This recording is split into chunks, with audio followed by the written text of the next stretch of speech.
I am pleased to inform you that we have arrived at the labyrinth. Please be advised that the punishment for trespassing is execution. Please be advised that electrical storms on the surface of Tartarus make departure impossible at this time.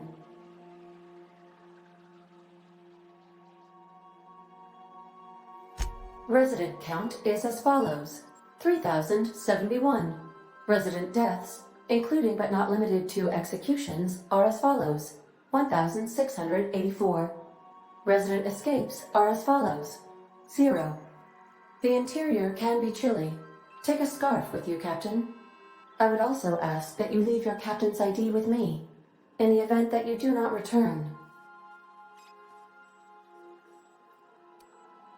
I can make the assurance that I will not leave with another captain unless you do not return within 876,541,652 hours. Oh, speak of the devil. Captain, I am receiving a transmission from the prison's docking authority now. Attention, unauthorized spacecraft. This is a maximum security installation. Your presence here is an explicit violation of UDL corporate policy.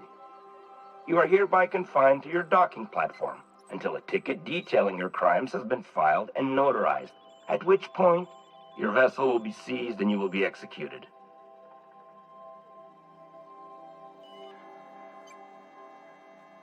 I wager it'll take a bit longer than it takes you to lose your patience and storm out of your ship looking to get shot. To be honest, that'd make my job a lot easier. You come out, we shoot you full of holes, and then everyone goes about their day worry-free. Except you. You'll be dead.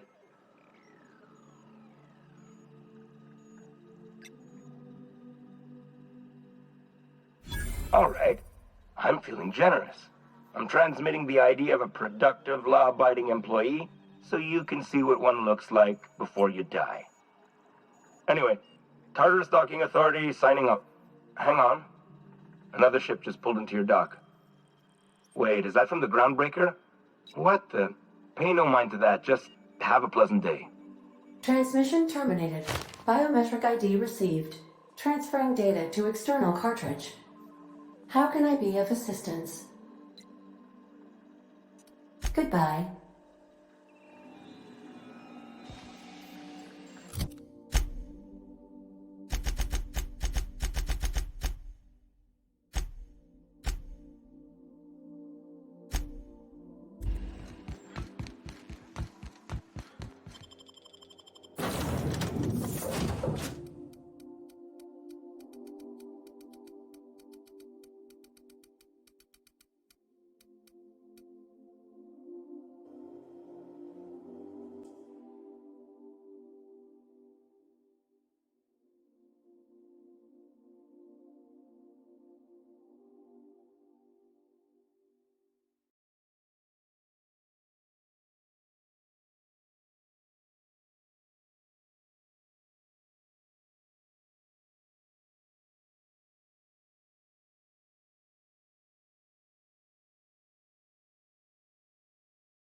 Did right by us. Now retire.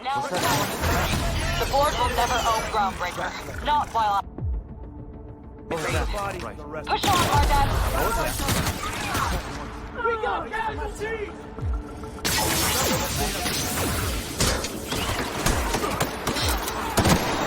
Alright, here we go!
is. I'm not too keen on walking into a prison. They lock me up, I'm liable to kill everyone trying to get back out. They say nobody's ever broken out of the labyrinth. Didn't say nothing about breaking in, though.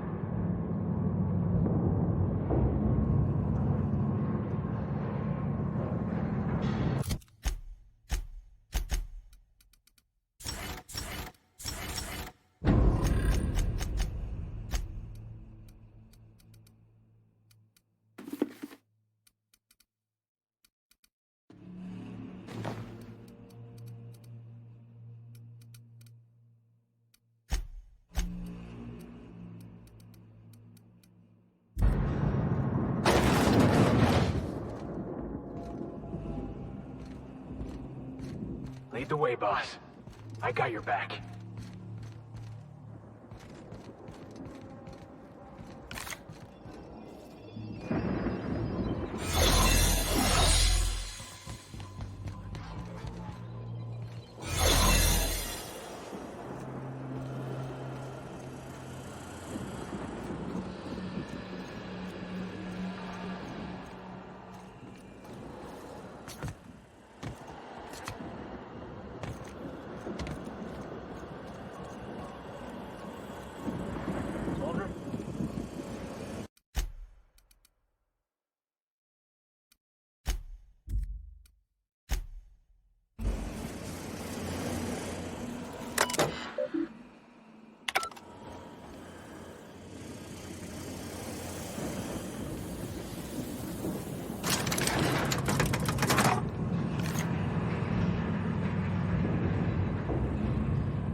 Let's go, troops. Stellar.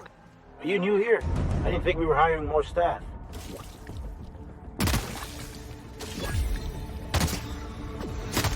Much.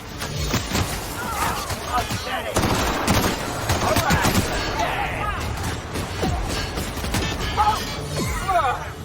That's the last of us.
Hold it.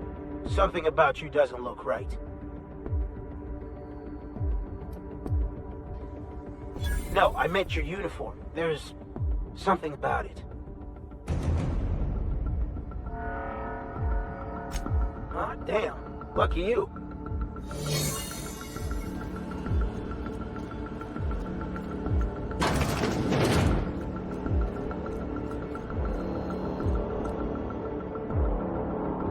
Got a promotion.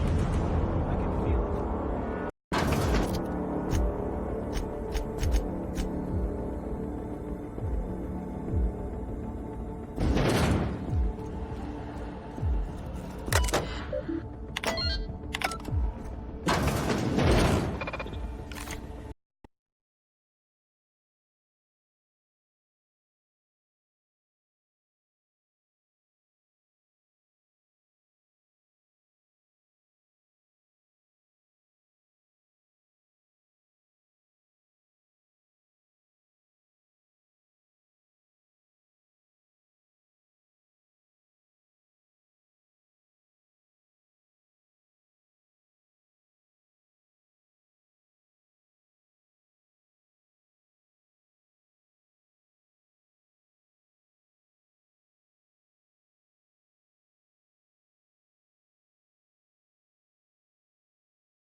Let's go, troops.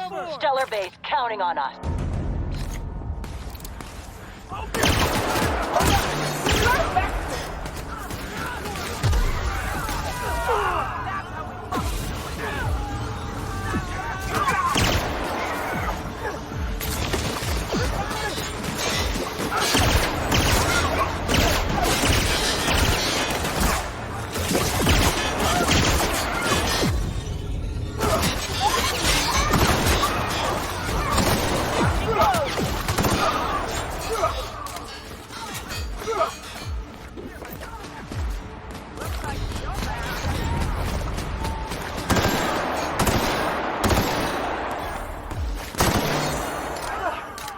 Everyone all right? That's for Graham, asshole!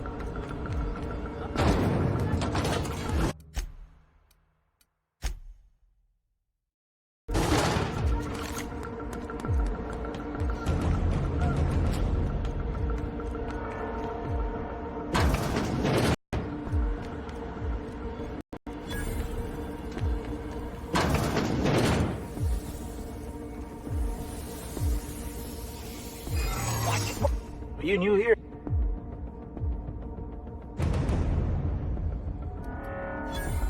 Oh, no. Don't tell anyone, please. Whew. Thank you.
Well, look who it is.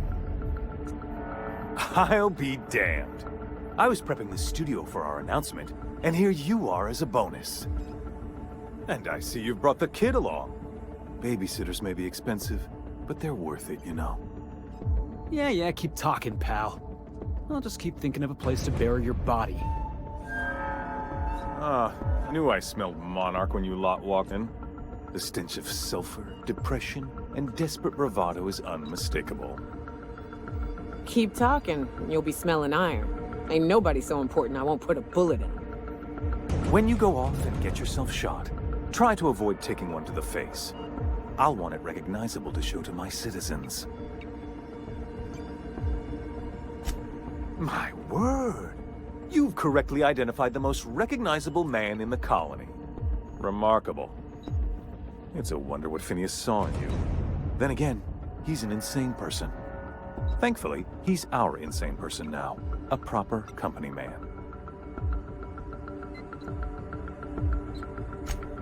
Yes, he is an extraordinarily obstinate fellow, isn't he? Fine, he isn't working for us per se. Semantics, he'll come around. But that's between us. As far as my adoring citizens will know, we've turned a dangerous crackpot into a working-class man. It's a miracle. Oh yes, go on, wake them up, add more mouths to feed. That'll solve our starvation problems. I don't know what half-baked plans that simpleton in a lab coat has been leading you through, but it's done. It's over. Let me ask you something, Captain. Have you at any point thought about not fucking up our entire society? Are you kidding me? We're out here trying to clean up your mess. I'm making actual progress towards stabilization and recovery. You're just getting in the way.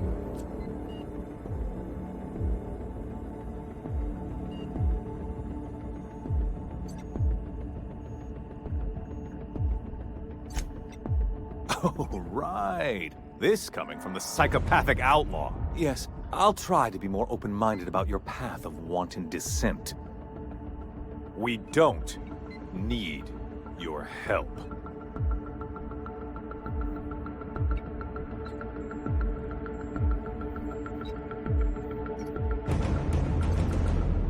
You have? Is that what you were doing at the Ministry? Look, I'm not an unreasonable man.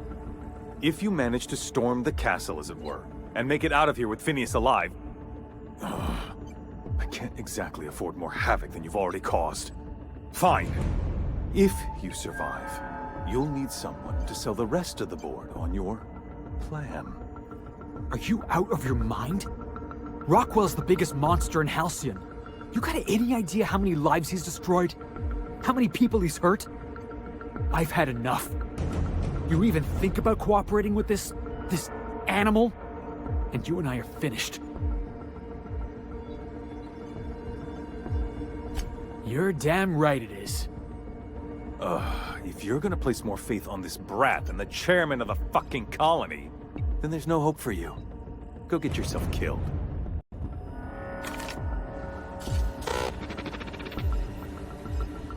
I've got work to do.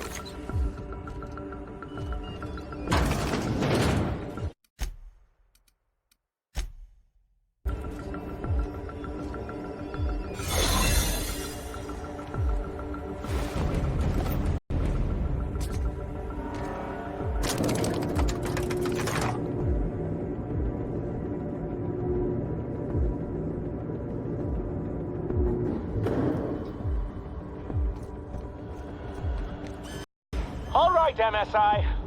I'm not one for rousing speeches, but the captain needs our help. So get in there and fight!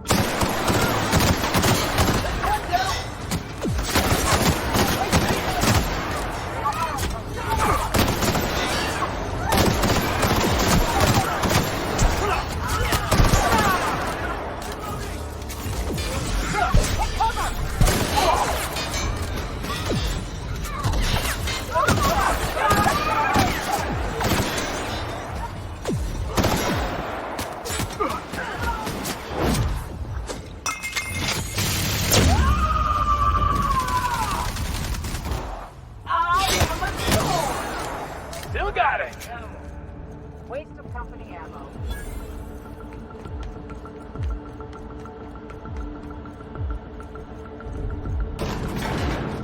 You, ain't feeling jittery, are you? Because I'm not. Take a breath now, folks. Once we're up there, we ain't gonna have time to stop shooting.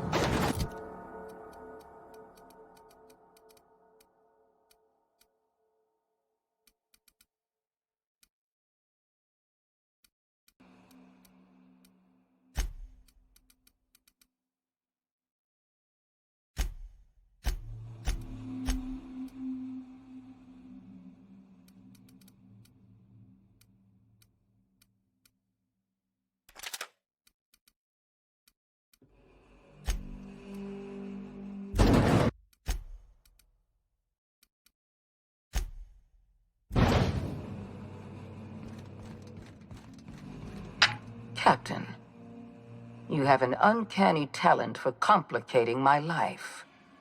You've been working with Dr. Wells from the beginning. When we moved to arrest him, he was prepared. I lost good soldiers in the attempt. You've disrupted the balance of power. You've upset the natural order of things. You've introduced uncertainty, and there is nothing I despise more than uncertainty.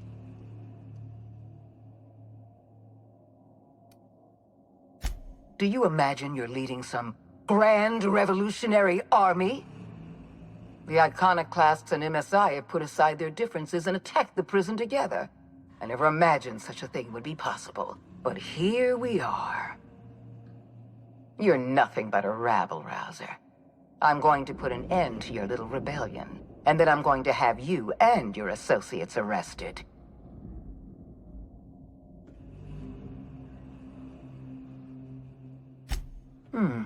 You make a new one. Here's my rebuttal. No. Dr. Wells is being held in my custody. His cooperation will prove invaluable, even if I have to beat it out of him. All that's left to do is put down this riot, arrest you, and then get on with the bloody business of saving this colony.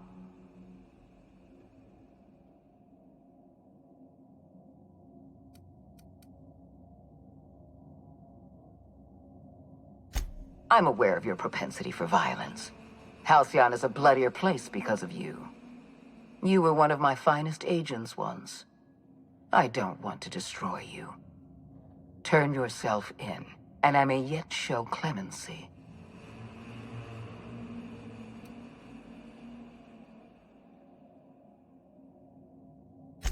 I had a feeling you'd say that. This prison is equipped with an automechanical warden. I've had it programmed to eliminate you on sight and rinse your remains down a drain. And don't worry. I will inform Dr. Wells that you died heroically, or something.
You don't know how glad I am to see you.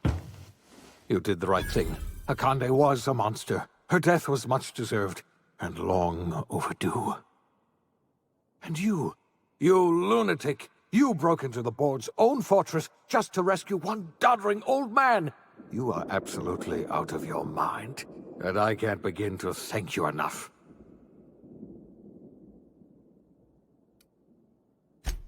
Ah, all in a day's work for you, huh?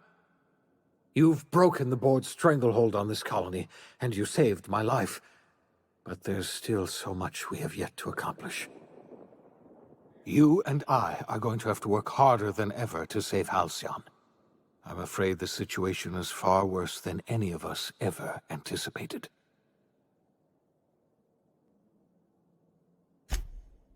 Earth has gone dark. We haven't received a single message in 3 years. There's been no communication, no signals, nothing. 2 years ago, the Earth's Directorate's frigate disappeared on their way back to Earth. We don't know what they discovered when they arrived, or if they arrived at all. Hold on, Doc. Are you telling me the Earth went dark 3 years ago, and the board's just been covering this up? They've been incredibly effective at concealing the truth. Right now, the only people in the colony who know are standing in this room. So we've got to make do on our own. Seems to me that'll make us stronger in the end anyhow. You're quite right. We've got no choice but to make do on our own. We're in serious trouble, my friend. Do you know what this means for Halcyon? We can't rely on Earth for support anymore. We've been cut loose. We're entirely on our own. Yes, we do. You've done a marvelous thing. You've succeeded where anyone else would have failed, including me. We must begin the revival process immediately, starting with the Hope's brightest minds, and then we're going to fix this damn colony, one problem at a time. We're going to need a leader, and I can't imagine a better person for the job than you. What do you say, old friend? Will you help us?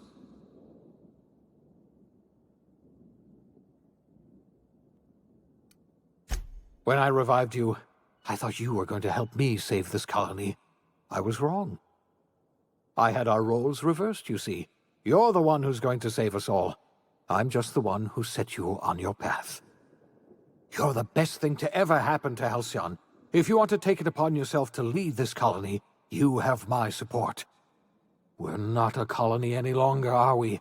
Our last connection to Earth has been severed, and so we have been set free. Our future is uncertain, and no one knows what tomorrow holds.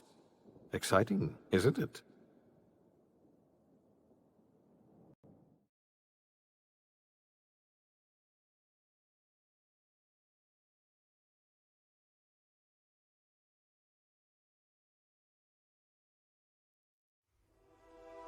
The OSI teaches that everything in the universe happens according to the grand plan.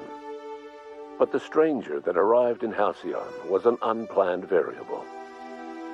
From the moment he landed in Emerald Vale, his actions altered the course of history. The events on Tartarus brought about the end of the board's authority.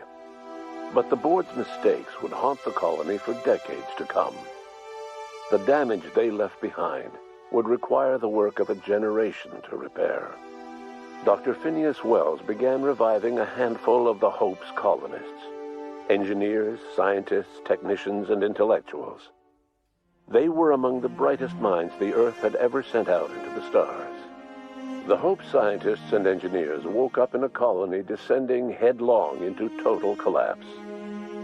With no way to return to Earth, they had no choice but to band together and devote themselves to the cause of saving Halcyon. The people of Halcyon were nothing if not hardy. In the absence of the board's authority, many of the colony's settlements banded together with a single purpose in mind: survival. Life was especially hard in the years to come.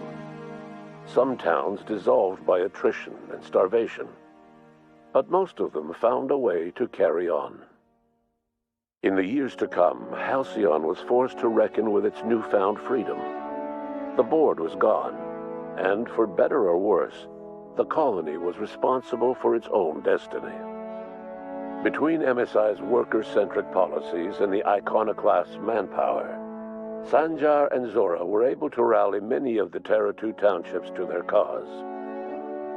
MSI's workforce swelled, and the iconoclasts enjoyed a significant surge in their ranks. The board was too distracted by infighting and internal politics to stop MSI from becoming a powerful corporation and a refuge for townships that might have fallen through the cracks.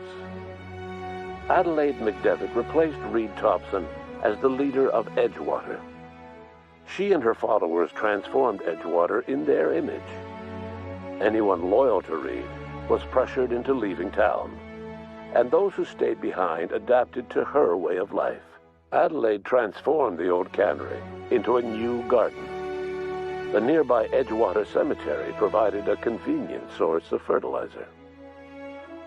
As for Reed Thompson, it was said that he lasted exactly 2 days outside the walls of Edgewater. Years later, a marauder was found in possession of his hat. Under the leadership of Junlei Tennyson, the Groundbreaker held firm against corporate influence. The ship's mechanical stability gave Junlei the time to educate a promising generation of engineers, schooled in her family's traditions. Future of the Groundbreaker looks promising. The rediscovery of the Hope and the abandonment of the lifetime employment program forced Byzantium to come to terms with some uncomfortable realities about the state of Halcyon. While Byzantines were reluctant to surrender the luxuries they'd grown accustomed to, the board's diminished authority gave them little choice in the matter. Nearly everyone had to learn to make do with less. Some even had to get jobs. It was a dark time indeed. Your influence shifted Ellie's perspective. She finally admitted, albeit grudgingly, that she just might need other people. Sometimes. With a steady income from the life insurance payouts, she was finally able to afford a ship of her own. She hired a small crew and flew supply missions to communities on the fringe. Some of them were even legal. Life in Halcyon was sobering for Felix Millstone. The grand revolution he dreamed of never came. There was no great awakening for the colony, no celebrations in the streets.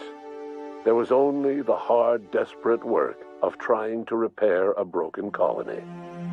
Felix never had a head for numbers, but if there was labor to be done, he was there to help. Eventually, Felix realized that the work of a revolution was done with 2 hands. As much as he enjoyed his adventures aboard the Unreliable, the vicar, known as Max, eventually decided that it was time to move on, to live out the life he had sought so long to create. He knew there were many in the colony who carried burdens much worse than the ones he had struggled with, and he devoted himself to easing their suffering wherever he could. He only ever took up arms again to defend the defenseless. Unshackled from a lifetime of striving and fighting the universe and himself, Vicar Maximilian de Soto was finally at peace. Once the matter with the Hope colonists was resolved, Junlei bashfully asked Parvati if she'd like to join her permanently on the Groundbreaker, and Parvati enthusiastically, if somewhat awkwardly, agreed. The stories of her adventures spread across the colony, and Parvati soon found herself the center of attention. Having served as the engineer of a renowned spacecraft, tramp freighters and wildcat miners sought her out by name, and in no time, she was a fixture in the Groundbreaker's mechanical ecosystem. She and Junlei were never far apart. Nyoka returned to Monarch to take another crack at making a permanent life for herself. She formed the Charon Group, a mercenary outfit of ragtag survivalists and wilderness experts. Anyone in need of a guide, or just looking to throw back a beer and swap stories, could find her camping on the trail or clearing an infestation. The SAM unit that accompanied you spread awareness of the product line's superior sanitation and maintenance capabilities across what was left of the colony. This led to a boost in SAM unit sales. Did you know that SAM units are the longest-lasting, toughest-acting cleaning solution in Halcyon? Minister Clark was released from house arrest, and his contact with you gave him a sense of renewed purpose and vigor. Once it became clear that no help would be coming from Earth, he threw his considerable efforts and talents into helping Halcyon manage the crisis before it. As for Dr. Phineas Wells, he spent his remaining years in his orbital lab. He eventually came to terms with his own past and was able to forgive the mistakes of his younger self by devoting his remaining years to serving the colony. Dr. Wells was able to revive many more scientists and engineers than he first expected, thanks to the additional batch of chemicals you stole from the Ministry. Wells never forgot about the human lives that were lost in acquiring these chemicals. In the end, Dr. Wells was able to save every scientist and engineer aboard the Hope. Over the next decade, nearly all of the Hope's remaining colonists were successfully revived. Halcyon saw a period of rapid technological and scientific advancement. Breakthroughs in dietary supplements saved the colony from starvation. Geoengineering projects and social reforms began to change the structure and character of the colony. Dr. Wells found work for the project to save the colony, but he would never live to see the fruits of his labor. He passed away a few years later. His work was carried on by the scientists and engineers he revived. Today, Halcyon has stabilized. The people of the colony work hard to adapt to their new circumstances. Nearby colonies send aid and supplies. Life will never be easy in Halcyon, but for the first time in its history, there exists a sense of real, genuine hope about the future. And what about you, the unplanned variable in the history of Halcyon? Long after Wells passed away, you carried on his work with more energy, determination, and brilliance than he could ever muster. The years that followed were hard, but Halcyon survived by the efforts of the Hope's most promising colonists, the greatest of which was you. No one knows what's happened to Earth, and no one knows what the future has in store for Halcyon. All we know for certain is this: the name of the Unreliable and that of its intrepid captain will remain the subject of countless stories for years to come.